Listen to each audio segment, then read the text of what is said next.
Folks look at me these days and right away they hit me with the same question. My name is Henry Whitaker. I'm 101 years old. They tilt their head and ask, how in the world are you still here? They figure I'm going to talk about some special diet or pills or secret breakfast I eat every morning. But I'm going to be straight with you, the way an old man ought to be. Living this long never had much to do with what I put in my stomach.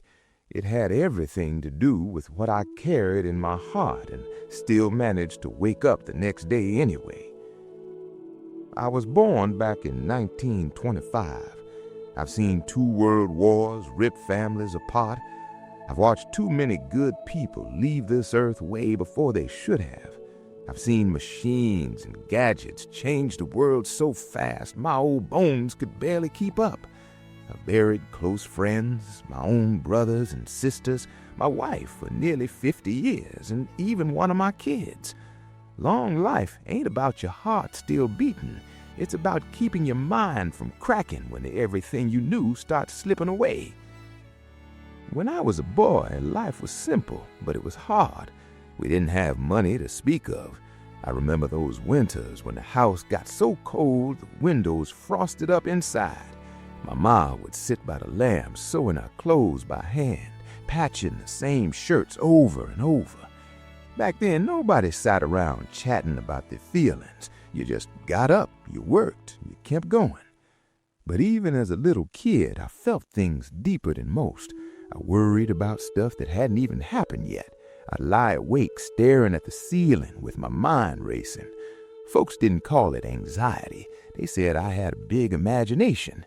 But let me tell you, that weight sat heavy on a young boy's chest. As I got older, I learned to carry it quiet without making a fuss. I married young.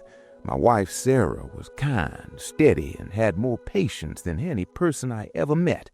We built a life together in some pretty tough years. Money troubles that'd keep you up at night. Days we didn't know how we'd feed the kids or keep the lights on. But somehow we always scraped by. Life isn't kind forever, though. When I was 38, I lost my dad. That was the first time grief really knocked the wind out of me. It felt like somebody yanked the floor right out from under my feet. Still, I had little ones to raise and work to do, so I swallowed the tears and kept moving. That became the pattern of my whole life. Feel it all the way down in your bones, but don't let it stop you. The years kept rolling, kids grew up and started their own families. The world changed around us. But the hardest thing I ever faced came when I lost Sarah. After almost 50 years of waking up to the same woman, I opened my eyes one morning and she was gone. The silence in that house was louder than any storm I ever heard. Neighbors dropped by for a couple of weeks with food and soft words. Then they went back to their own lives, and I was left alone with memories in every single room. I'll be honest with you, the way I wish someone had been honest with me back then. There were nights I didn't even want to see the sun come up, not because I wanted to die, but because I couldn't figure out how to keep living without her. That's the part nobody talks about when they ask old people how they lasted so long. Living this many years means you say goodbye to a lot of people. You carry memories that sometimes feel heavier than your own body. But here's what kept me breathing. I refused to let the grief become the only story I had left. I let myself cry until my eyes burned. I let myself miss her until my chest hurt. But I also forced myself to do the tiny things. I made the bed every morning. I watered the plants on the porch. I walked out to the mailbox even when my legs felt like lead. Those little habits saved me when nothing else could. People started calling me strong when I hit 90, but strength was never loud for me. It was quiet. It was just choosing to get up and keep going on days when nothing felt worth getting up for. By the time I reached 100, I sometimes felt invisible. The world was moving faster. Conversations jumped around in ways I didn't follow. New gadgets confused me. I felt like a stranger in my own time. That feeling can mess with your head something awful, like you don't belong anymore. But instead of fighting the new world, I got curious about it. I asked questions. I learned what I could. I decided I didn't have to understand everything to still have a place here. At 1:01, I wake up most mornings with one clear thought. I'm still here for a reason. My body is weaker, my steps are slower, my hands shake a little when I pick up a cup, but my mind stays clear because I finally stopped fighting life itself. The real secret to lasting this long isn't dodging pain. It's learning how to carry it without letting it crush you. I forgave people who hurt me. I forgave myself for mistakes I made decades ago. I stopped replaying old arguments in my head. If you want to live long in your heart, not just in your bones, you got to let go of the bitterness. Bitterness ages you faster than any calendar ever could. You can't control how many years you get, but you sure can control how tight you hold on to anger, regret, and fear. Loosen that grip even a little, and even a heavy life starts to feel lighter. I'm not here because I was some fearless hero.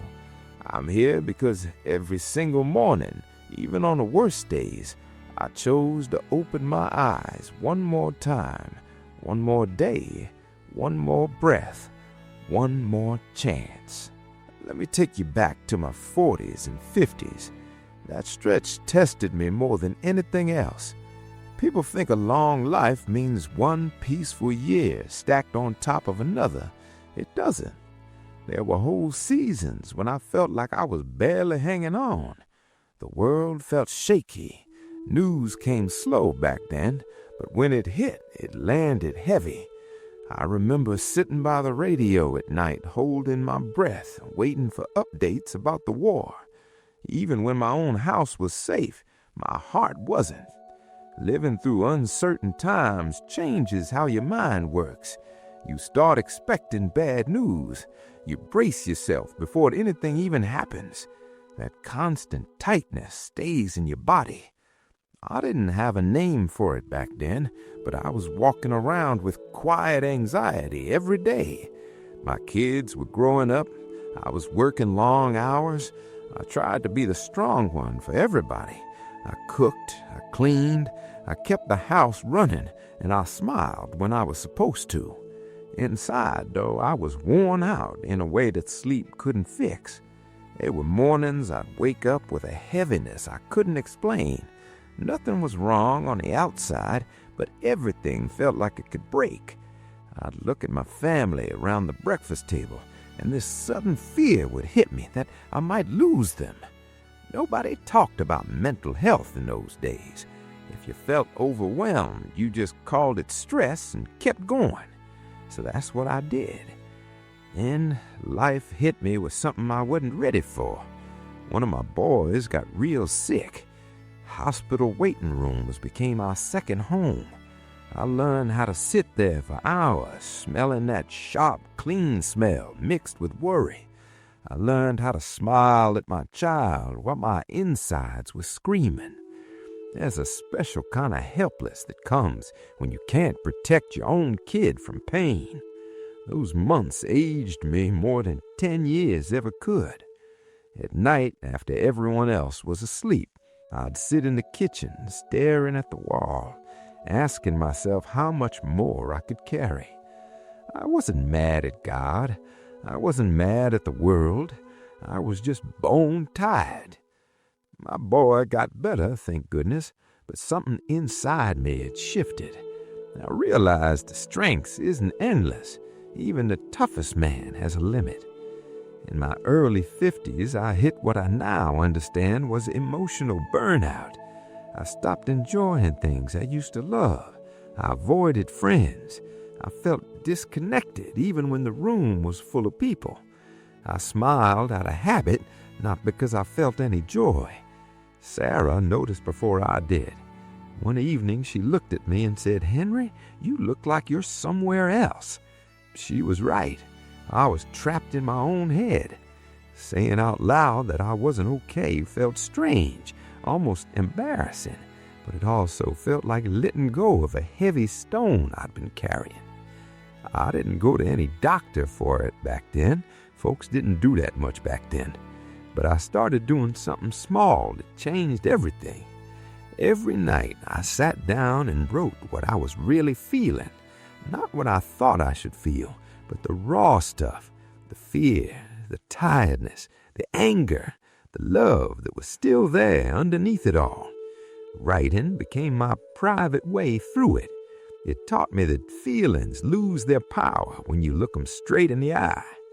Around the same time, I started taking short walks every morning, just 10 or 15 minutes, no big plan, just moving. I began noticing little things again, birds, sunlight on the leaves, the way the wind felt on my face. Those walks reminded me life keeps going, even when your mind feels stuck. By my late 50s, I felt steadier, not because life got easier, but because I finally understood my own mind a little better. I stopped pretending I was unbreakable. I accepted that a long life needs regular care for the heart and head, same as the body. When I hit my 60s, I thought the hardest parts were behind me. I'd already walked through uncertainty, sickness, and that deep exhaustion. I figured the years ahead would be calmer. In some ways they were, but they brought a different kind of ache I never saw coming. The slow feeling of becoming invisible. The kids had their own families by then. Sarah and I finally had quiet evenings on the porch with a cup of coffee and old stories. At first it felt peaceful. Then one morning I woke up and realized nobody needed me in the same urgent way anymore. No more lunches to pack, no emergencies to fix, no constant noise. The silence felt like freedom at first, but it could also feel like emptiness. That's when I faced what I guess you'd call an identity crisis. For decades I'd been the fixer, the provider, the strong one. When those roles faded, I had to ask myself who I was now. A lot of people in their 60s feel this quietly. They smile and say they're enjoying the slower pace, but inside they're searching for new purpose. I tried filling the space with church groups and volunteering. Some of it helped, some of it felt forced. And what I finally figured out is purpose can't be borrowed. You have to choose it for yourself. Around the same time, I started losing friends. One funeral, then another. Each goodbye felt like a whole chapter of my life closing for good. There's a special loneliness that comes when you outlive the people who remember your younger days. Younger folks listen kindly, but they weren't there. They didn't live those same moments. In my 70s, my body started reminding me time doesn't wait. Knees hurt, energy dropped, little jobs took planning. I had to accept help, and that was harder than I thought it would be. I'd spent my whole life being the one who helped others. Now my kids were carrying groceries for me. Sometimes it stung my pride, but fighting it would have turned me bitter. So I practiced acceptance instead. Strength at 70 looks different than it did at 40. And came the biggest change of all, losing Sarah. The house felt strange without her. Her footsteps were empty. Her chair sat empty. Grief at that age carries extra weight because you know you won't get another 50 years with anyone. For months I lived in a fog. I kept her things exactly where she left them. But one afternoon I sat on her side of the bed, cried until I had nothing left, and then I moved her pillow. That small act told me I could carry her memory and still keep living. My late 70s became a time of quiet rebuilding. I spoke more openly about how I felt. I let myself grieve without shame. I learned to sit with loneliness without letting it swallow me whole. Those years taught me loneliness isn't always about being by yourself. It's about feeling disconnected from purpose. So I made new purpose. I started talking with younger people in the neighborhood, sharing what I'd learned, listening more than I spoke.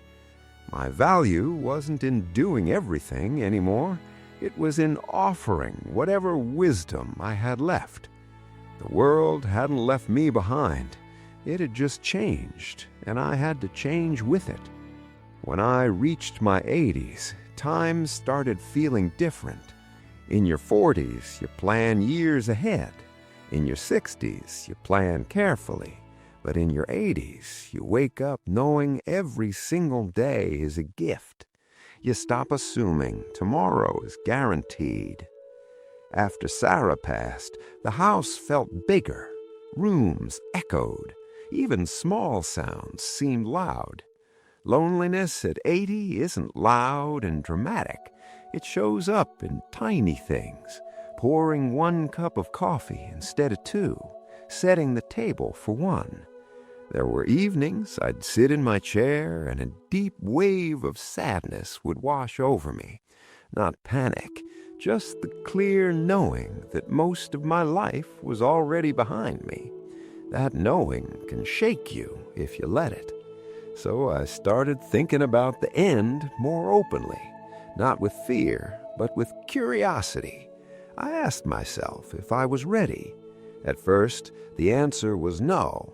I still carried little regrets, words I wished I'd said more, trips we never took, apologies I waited too long to give.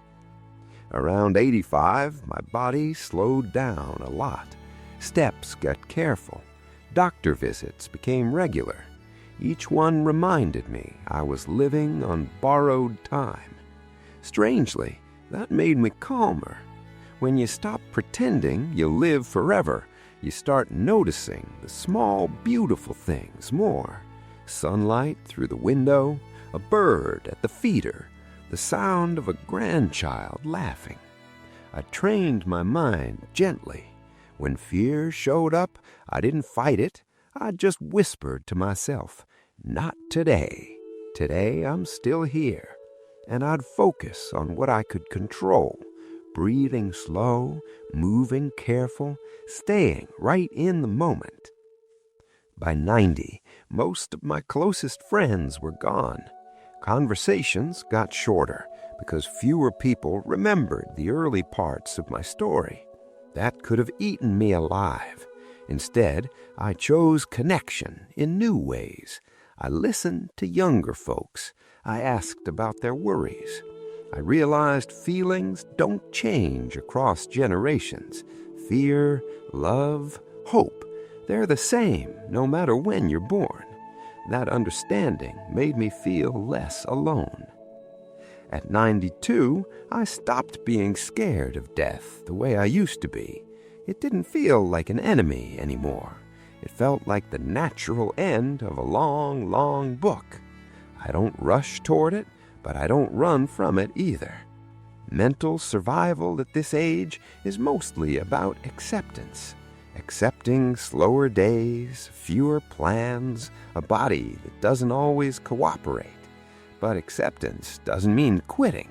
Even now, I still make my bed, get dressed proper, sit up straight, speak clearly. Those little things tell my mind I'm still part of life. When I passed 95, people started looking at me different.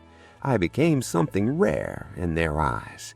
They'd say, "You're still here," like I'd done something magical.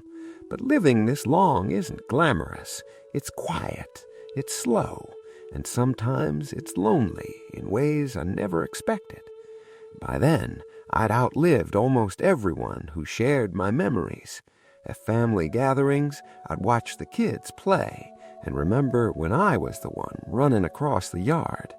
Time feels like a circle at that age. The past sits closer than yesterday. My body slowed even more. Steps got tiny. Hearing faded. Hands trembled holding a cup.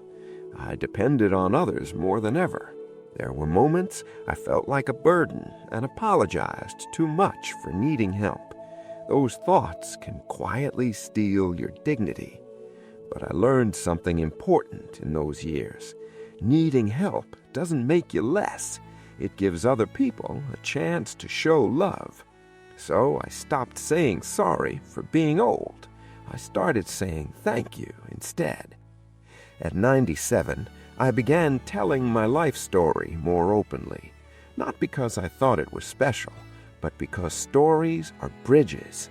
When younger people sat with me, I didn't lecture. I shared the real stuff, my fears, my mistakes, my heartbreaks, and they listened, not because of my age, but because honesty connects across time. By the time I crossed 100 birthdays got quiet. No big parties, just gratitude. Gratitude for one more sunrise, one more conversation, one more breath without pain. Living this long teaches you control is mostly an illusion. I spent most of my life trying to plan everything. Extreme old age teaches surrender. Not giving up, just stopping the fight against what is. If I felt strong, I talked and laughed. If I felt weak, I'd rested without guilt. I stopped comparing myself to the man I used to be. That comparison only brings suffering. Around 114, I noticed I didn't need to be remembered the way I once did. When you're young, you want to leave a big mark. At this age, I understood something deeper. Love is the only thing that really lasts. If I loved honest, forgave real, and showed kindness when I could, then I lived well. I don't need statues or big speeches. I just need peace. Even now, at 101, my days are simple. Wake up slow, wash up, sit by the window and watch the light move through the room, talk soft with family, rest, think. Simple routines keep the mind steady. People still ask me what the secret is. There isn't one magic thing. I lasted because I didn't let bitterness stay. I let anger go before it poisoned me. I grieved without letting grief become my whole identity. I forgave myself. And, most important, every morning, even when it was hard, I chose to wake up. One more day, one more breath, one more chance to love. I'm not fearless. I'm not perfect. I've been broken plenty of times, but I'm at peace, and that peace is the best thing I ever earned in this long life. If you're listening to an old man like me right now, no matter how old you are, hear this. Don't wait until you're 90 to forgive. Don't wait until you're 100 to let go of anger. Don't wait until you're my age to choose peace. Live lighter. Love deeper, and when the time comes, let go gentle. That's how I made it to 101.